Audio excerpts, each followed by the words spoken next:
जय हिंद दोस्तों, मैं राजवीर पांडे बीर रजिस्ट्रेशन पर आपका स्वागत करता हूं। जैसा कि मैंने कमिट करा था कि हम अगली क्लास जो लेकर आएंगे वो संविधान सभा पर लेकर आएंगे, क्योंकि ये जो टॉपिक है पूरा फैक्चुअल है, बहुत सारे तथ्यों से भरा हुआ है और यहाँ से प्रश्नों की संभावना प्रायः बन जाती है। इसीलिए हम शुरुआत से शुरू करेंगे कि कहाँ कहाँ से क्या क्या प्रश्न संविधान सभा से पूछे जा सकते हैं। ठीक है, तो जैसे बात करें कि अगर संविधान की बात करें तो संविधान किसी एक दिन की उपज नहीं है। संविधान बनने के लिए एक दिन पर्याप्त नहीं था। संविधान वर्षों के प्रयासों का प्रतिफल है। बहुत लोग अपनी जान गंवाए इसमें, बहुत लोगों ने बहुत बहुत संघर्ष करा और बहुत सारे आंदोलनों के परिणाम स्वरूप जब ब्रिटिश गवर्नमेंट को ये लगने लगा कि नहीं, अब हमें देश को स्वतंत्र करना पड़ेगा या देश के लिए कुछ व्यवस्थाएं करनी पड़ेंगी, तब हमारा जाकर संविधान निर्मित होता है। तो संविधान को एक दिन की उपज नहीं माननी चाहिए। इसके पीछे की जो विकास यात्रा है वो वहाँ से प्रश्नों का काफ़ी अच्छा हमको संकलन देखने को मिलता है। तो यहाँ से हम शुरुआत करेंगे कि कैसे क्या हुआ। तो बात करते हैं संविधान सभा के निर्माण की। 1895 में बाल गंगाधर तिलक जी द्वारा एक विधेयक लाया जाता है जिसका नाम है स्वराज विधेयक। स्वराज विधेयक में क्या होता है कि वो सबसे पहले संविधान सभा के विषय में बात करते हैं। तो अगर कभी कहे कि किसने अपने विधेयक के द्वारा संविधान सभा के विषय में बात की या सिद्धांत प्रस्तुत करा, तो स्वराज विधेयक के माध्यम से बाल गंगाधर तिलक जी ने। लेकिन बाद में मामला जो है वो शांत हो गया, एकदम ठंडे बस्ते में पड़ा रहा। फाइनली 1922 के आसपास क्या होता है कि महात्मा गांधी जी जो हैं वो कहते हैं कि जो भारतीय संविधान होगा वो भारतीयों द्वारा होगा।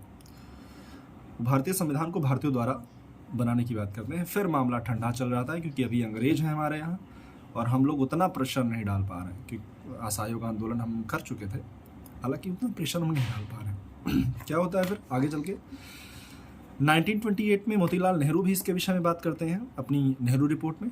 फिर भी मामला अभी शांति ही पड़ा रहता है। तो क्रम आप देखेंगे 1895 में बाल गंगाधर तिलक स्वराज विधेयक, 1922 में महात्मा गांधी जिन्होंने कहा कि भारतीय संविधान भारतीयों द्वारा होगा, 1928 में पंडित मोतीलाल नेहरू नेहरू रिपोर्ट के माध्यम से, और फिर मामला आता है 1934 का। 1934 में क्या होता है कि 1934 में एक हमारे बहुत अच्छे वो थे, क्या बोलते हैं, नेता रहे, नेता कह लें या क्रांतिकारी कह लें, जो भी कह लें, उनका नाम था मानवेंद्र नाथ राय, एम.एन. रॉय जिनको कहते हैं। 1934 में एम.एन. रॉय महोदय ने सबसे पहले औपचारिक तौर पर संविधान सभा की मांग प्रस्तुत की। तो संविधान सभा की जब अगर प्रश्न आता है कि सबसे पहले संविधान सभा की मांग किसने की या सबसे पहले संविधान सभा के को औपचारिक तौर पर किसने मांगा कि हमें संविधान सभा बन के मिलनी चाहिए, तो ये प्रश्न आप हमेशा करेंगे एम.एन. रॉय के साथ। तो एम.एन. रॉय ने सबसे पहले संविधान सभा के विषय में सबसे पहले संविधान सभा की मांग की है। वहाँ पर सिद्धांत प्रस्तुत हुआ था, सिद्धांत थे, उसके बारे में बात हुई थी, किसी ने मांग नहीं की थी। पर यहाँ पर 1934 में एम.एन. रॉय महोदय मांग करते हैं। अब देखिए, एम.एन. रॉय जो है कांग्रेसी थे नहीं। अगर ये कांग्रेसी है नहीं तो जाहिर सी बात है कांग्रेस भी मांग करेगी। फाइनली 1935-1936 का जो फैजपुर का अधिवेशन होता है उसमें क्या होता है, कांग्रेस भी मांग करती है कि हाँ संविधान सभा मिलनी चाहिए।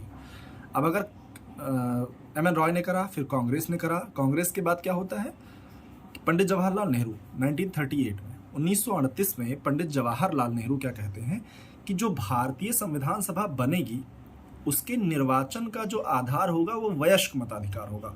यूपी पीसीएस ने कई बार ये प्रश्न पूछा है, कई बार छोटे आयोगी ने प्रश्न पूछा है कि किस व्यक्ति ने कहा था कि संविधान सभा जो बनेगी उसमें वयस्क मताधिकार के आधार पर निर्वाचन होगा। तो आपको याद रखना है कि वो थे व्यक्ति जवाहरलाल नेहरू। 1938 में उन्होंने कहा कि संविधान सभा के निर्वाचन का जो आधार होगा वो होगा वयस्क मताधिकार। ठीक है, फिर फाइनली क्या होता है, 1940 का समय आता है। 1940 में क्या होता है कि एक आता है अगस्त प्रस्ताव। अगस्त प्रस्ताव 1940 में, उस समय वायसराय होते हैं लॉर्ड लिनलिथगो।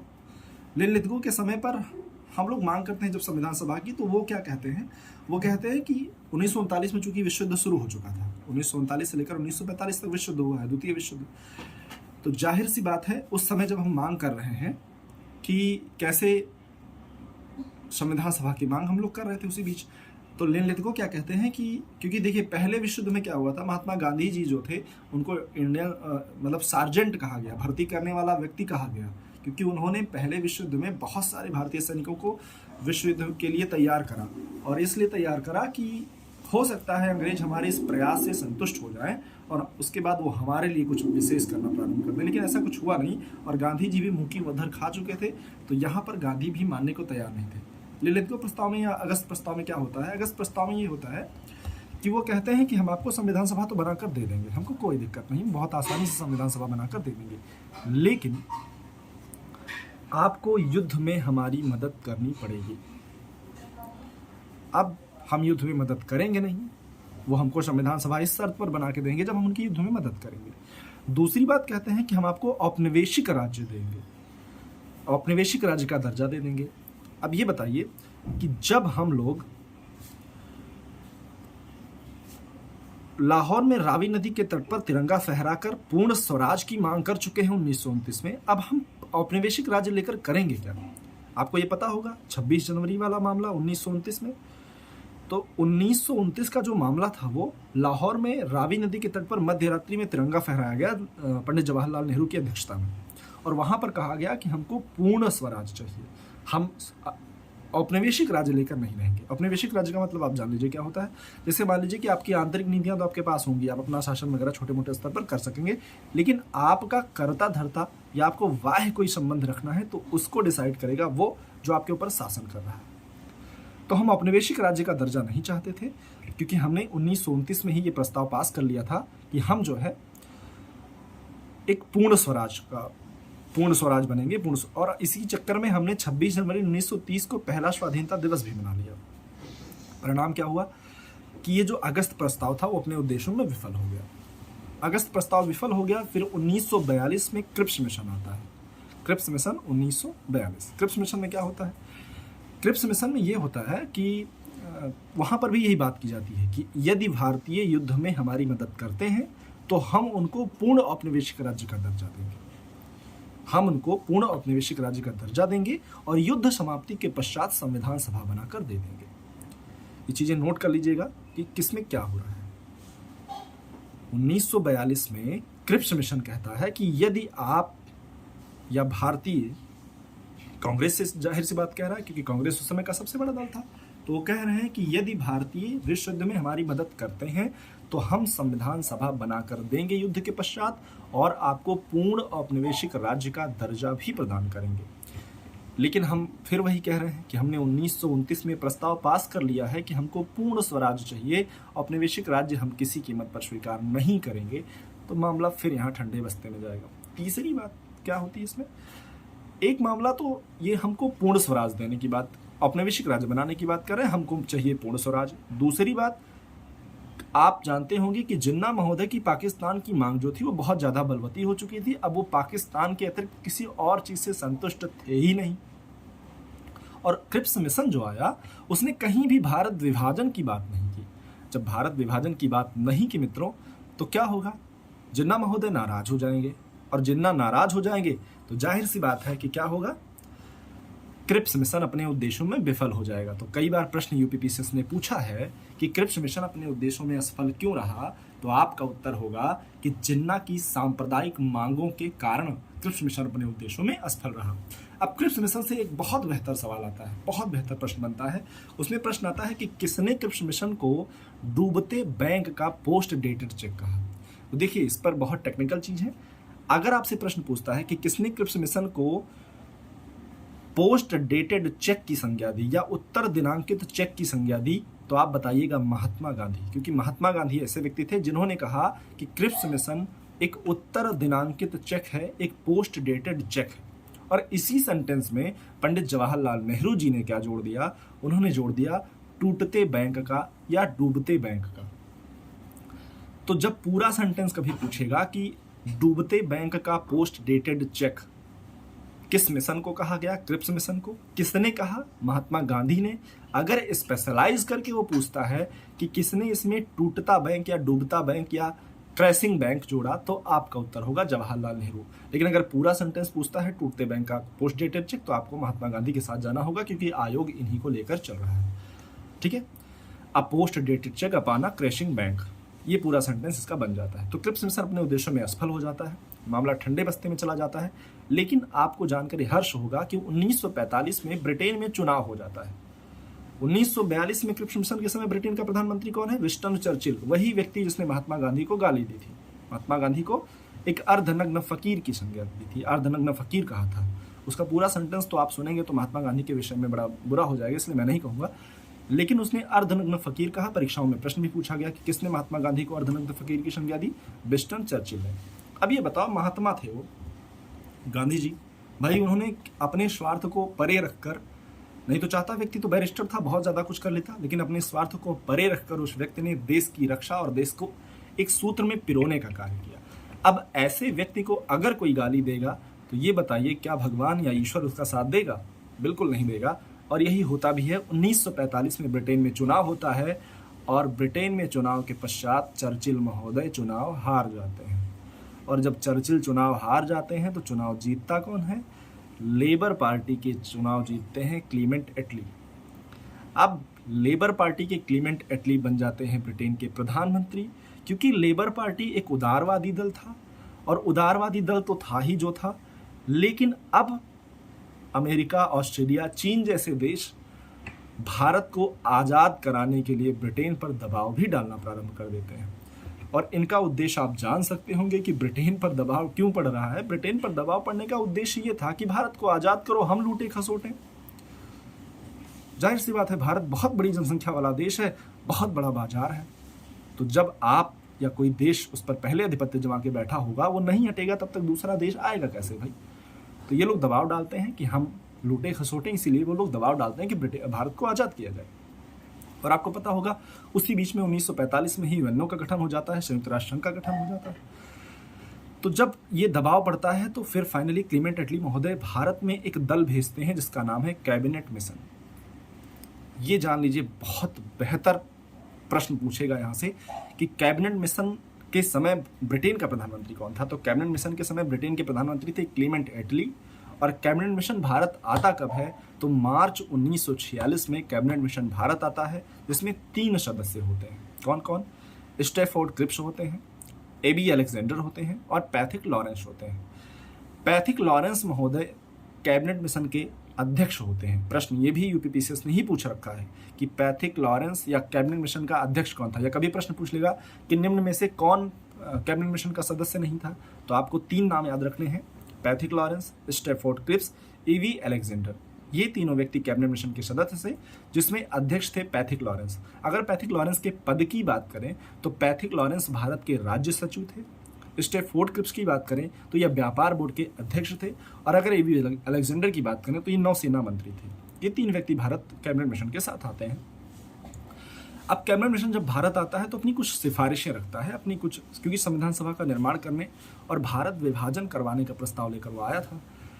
तो क्या होता है कि पहले तो ये प्रयास करते हैं कि भारत का विभाजन ना हो, लेकिन फाइनली भारत का विभाजन होता है। हमको उस पर जाना भी नहीं है, हमको आना है मेन संविधान सभा पर। कैबिनेट मिशन कहता है कि हम जो है 389 सीटों पर चुनाव करवाएंगे। 389 सीटों पर हम क्या करवाएंगे? चुनाव करवाएंगे। तो कुल सीटों की सिफारिश कितनी करी? 389 सीटें। उसके बाद ये कहता है कि जो चुनाव होगा वो वर्ग आधारित चुनाव होगा। वर्ग आधारित मतलब कि मुस्लिम को मुस्लिम वोट डालेंगे, पंजाब में सिख को सिख वोट डालेंगे, और जो मुस्लिम और सिख नहीं होंगे वो सब सामान्य माने जाएंगे। यानी अगर कैबिनेट मिशन में पूछे कि वर्ग कैसा चुनाव हुआ था, तो आप बताएंगे संविधान सभा का चुनाव वर्ग आधारित था, जिसमें 3 वर्ग थे, सिख, मुस्लिम और सामान्य। जो सिख मुस्लिम नहीं है वो सब सामान्य की श्रेणी में डाल दिए गए थे। क्लियर? उसके बाद एक सिफारिश क्या थी कि 10 लाख की जनसंख्या पर एक व्यक्ति का चुनाव होगा, यानी 10 लाख की जनसंख्या का एक प्रतिनिधि होगा। तो पहला 389 टोटल सदस्य, उसके बाद वर्ग आधारित चुनाव, सिख, मुसलमान और सामान्य।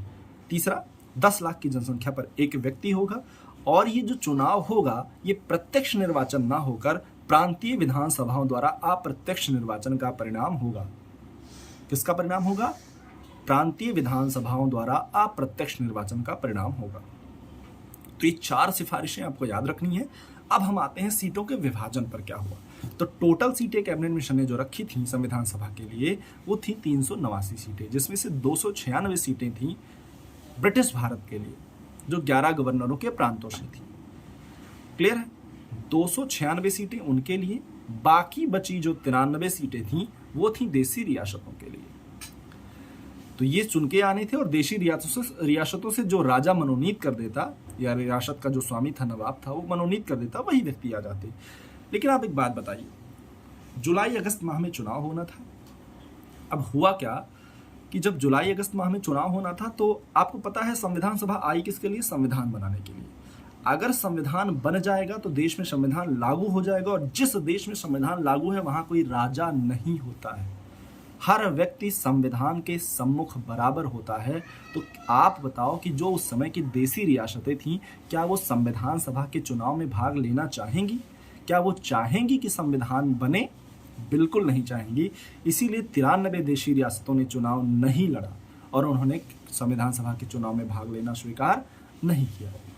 तो 93 अलग हो जाते हैं। बाकी बचे 296 सदस्यों में का चुनाव होता है और वो 296 सदस्यों में से 3 विशेष दल आते हैं। 208 सीटों के साथ कांग्रेस सबसे बड़ा दल बनता है, 73 सीटों के साथ मुस्लिम लीग दूसरा सबसे बड़ा दल बनता है और अन्य छोटे छोटे दल मिलाकर टोटल 15 सीटें जीतते हैं। तो 208, 73 और 15 ये आपको याद रखना है। 208 कांग्रेस को मिला, 73 मिला मुस्लिम लीग को और 15 मिला अन्य दलों को। अब एक बात देखिए, सबसे ज्यादा सीटें किसको मिल रही हैं? सबसे ज्यादा सीटें मिल रही हैं कांग्रेस को। तो कांग्रेस को सबसे ज्यादा सीटें मिलेंगी तो बिल्कुल आप जान लीजिए कि यदि कांग्रेस को सबसे ज्यादा सीटें मिली तो जाहिर सी बात है कांग्रेस पर आरोप लगेगा। और लगाएगा कौन? वही जो हमको लूट रहा है, वही ब्रिटिश जो हमको लूट रहे हैं। तो एक व्यक्ति हैं जिनका नाम है ग्रेनविल ऑस्टिन, जिन्होंने द इंडियन कॉन्स्टिट्यूशन नाम की एक बुक लिखी है। उन्होंने अपनी बुक में ये कहा कि संविधान सभा कांग्रेस थी और कांग्रेस ही भारत था। क्यों कहा? क्योंकि ज्यादातर सदस्य कांग्रेस के जीते, 208 सदस्य। अब एक आते हैं विस्काउंट बेबल महोदय। बेबल महोदय क्या कहते हैं? क्योंकि देखो चुनाव वर्ग आधारित हुआ था, सामान्य, मुस्लिम और सिख। अब सामान्य, मुस्लिम और सिख में 213 सीटें सामान्य जीते थे, 79 सीटें मुस्लिम्स को मिली थी, 4 सीटें सिखों को मिली थी। तो 213, 79 और 4, तो सबसे ज्यादा मिली है सामान्य को। और सामान्य में कौन है? हिंदू। तो जब हिंदुओं को ज्यादा सीटें मिली तो विस्काउंट वेबल ने क्या लिखा कि संविधान सभा हिंदुओं का निकाय था। प्रश्न पूछा गया है और पूछा भी जा सकता है कि किसने कहा कि संविधान सभा हिंदुओं का निकाय था, या किसने ये आरोप लगाया संविधान सभा पर कि वो हिंदुओं का एक निकाय था। तो उस पर आप नाम लेंगे विस्काउंट बेबल का। किसने कहा भारतीय संविधान सभा कांग्रेस है, कांग्रेस ही भारत है? तो आप बताएंगे ग्रेनविल ऑस्टिन ने। चलिए, चुनाव हो गया। अगर आप और थोड़ा डीप जाना चाहें इसमें तो क्या जा सकते हैं कि अगर ऐसे करना चाहें कि कितनी कितनी सीटें किसको मिली, तो उसमें आप SC ST सबको निकाल सकते हैं। जैसे टोटल आप करें तो 213, तो जो 13 सीटें थी वो सामान्य को मिली, 4 सीटें सिखों को मिली, 79 सीटें मुस्लिमों को मिली। उसमें से 26 सीटें जो मिली हैं वो मिली हैं SC को, 33 सीटें मिली हैं ST को और एंग्लो इंडियंस को 1 सीट मिली है। ऐसे ऐसे करके अपना सीटों का विभाजन रहा है। अब इसमें एक प्रश्न आता है कि संविधान सभा में कितनी महिलाएं चुनी गई, कितनी महिलाएं जीती थी? तो संविधान सभा में 15 महिलाओं का चुनाव हुआ था। प्रश्न कई बार पूछा गया है। संविधान सभा में कुल 15 महिलाएं चुनी गई थी और एकमात्र उसमें अल्पसंख्यक समुदाय की जो महिला थी उनका नाम था बेगम एजाज रसूल। बेगम एजाज रसूल क्या थी? एकमात्र अल्पसंख्यक महिला थी संविधान सभा में चुनी जाने वाली। प्रश्न UPSSC ने ही पूछा हुआ है। तो संविधान सभा में सीटों का चुनाव हो गया, सीटों का बंटवारा हो गया। लेकिन अब क्या होता है, एक प्लान आता है जिसका नाम है माउंटबेटन प्लान, जो भारत विभाजन को लेकर आता है। क्योंकि ये शामिल होने के विषय में बहुत ज़्यादा वो कर नहीं रहे थे मुस्लिम लीग वाले, क्योंकि चुनाव में कम सीटें मिली थी, सोच रहे थे हमारा कहीं शोषण वोषण ना हो। और जाहिर सी बात है, इतने बड़े बहुसंख्यक हिंदू राष्ट्र में वो अपने आप को असुरक्षा की भावना से देख सकते थे। लेकिन फिर भी क्या हुआ, तो बहुत ज़्यादा रक्तपात से बचने के लिए भारत विभाजन को दबे मन से स्वीकार किया गया और जिन्ना की बढ़ती महत्वाकांक्षाओं को रोकने के लिए इसको स्वीकार कर लिया जाता है।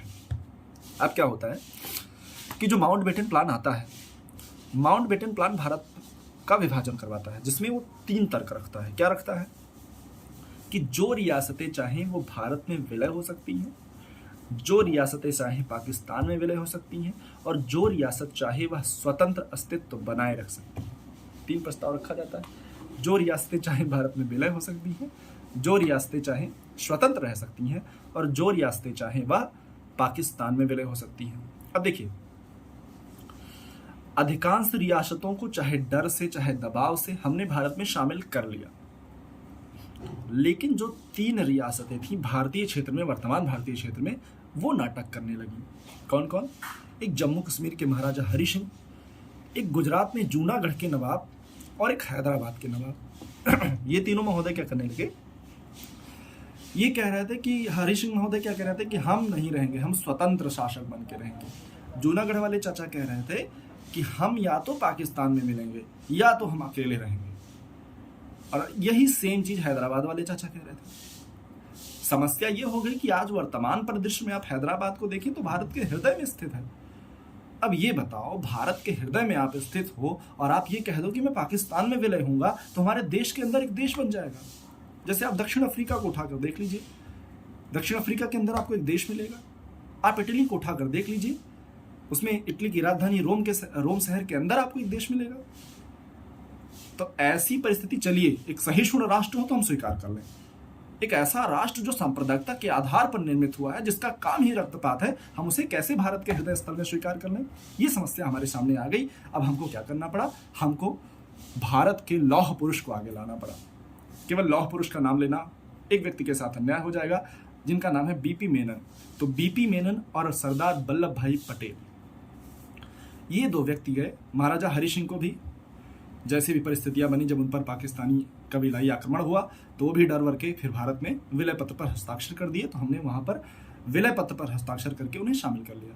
जूनागढ़ का क्या था? जूनागढ़ का जो नवाब था उसने कहा कि नहीं, हम अकेले रहने वाले हैं। फिर क्या किया गया? वहां पर वहां की जो जनता थी, वो जनता चाह रही थी कि हम भारत के साथ विलय हो जाए। अब जनता भारत के साथ विलय होना चाह रही है, नवाब कह रहा हम अकेले रहेंगे, हमको भारत में विलय नहीं होना है, या तो पाकिस्तान में विलय होंगे। तो ये बताइए किसका सुना जाएगा? क्योंकि जनसमूह का ज्यादा, भाई जनता का नुकसान होता वहां पर, बड़ा क्रूर शासक था वो। तो क्या हुआ कि वहां पर जनमत संग्रह कराया गया। तो हरि सिंह को विलय पत्र पर हस्ताक्षर करवा के, जूनागढ़ के नवाब को जनमत संग्रह करवा के, और जनमत संग्रह में क्या हुआ? वो जनमत संग्रह में बहुत चंद वोट पाता है और अपने जो स्वर्ण कोष थे उसको, और उसे कुत्ते बहुत पसंद थे और 2-4 उसके पास कुत्ते थे, उन सब को लेकर वो पाकिस्तान भाग गया और यहाँ पर अपनी बीवियों को छोड़ गया। वो बीवियां भारत में रहीं। फिर बाद में क्या होता है हैदराबाद के साथ? हैदराबाद ज़्यादा आंकड़े में था, तो हमको वहाँ पर ऑपरेशन पोलो की सहायता लेनी पड़ी। तो ऑपरेशन पोलो के तहत हैदराबाद रियासत को हमने मिला लिया। विलय पत्र पर हस्ताक्षर करके हमने महाराजा हरि सिंह के जम्मू कश्मीर को मिला लिया और जूनागढ़ को हमने जनमत संग्रह। ये भी प्रश्न पूछे गए। ये तीनों रियासतें हमारे में शामिल हो जाती। शामिल होने के पश्चात जो रियासतें जिधर जानी थी वो गई। अब होता है भारत का जब पुनर्गठन हो गया, तो पुनर्गठन में भारतीय क्षेत्र में, क्योंकि ब्रिटिश हमारे यहाँ से जा चुके हैं, हमारा देश हमारा हो चुका है, हम अपने संविधान के निर्माण की प्रक्रिया में आगे बढ़ रहे हैं।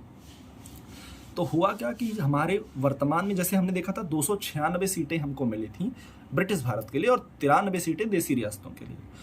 अब अगर 296 में से कितनी भारत में बची? तो 229 सीटें भारत में बची भारतीय क्षेत्र की, और 70 देसी रियासतों ने भारत में रहना स्वीकार किया। 70 देशी रियासतों ने भारत में रहना स्वीकार किया और 229 जो थी,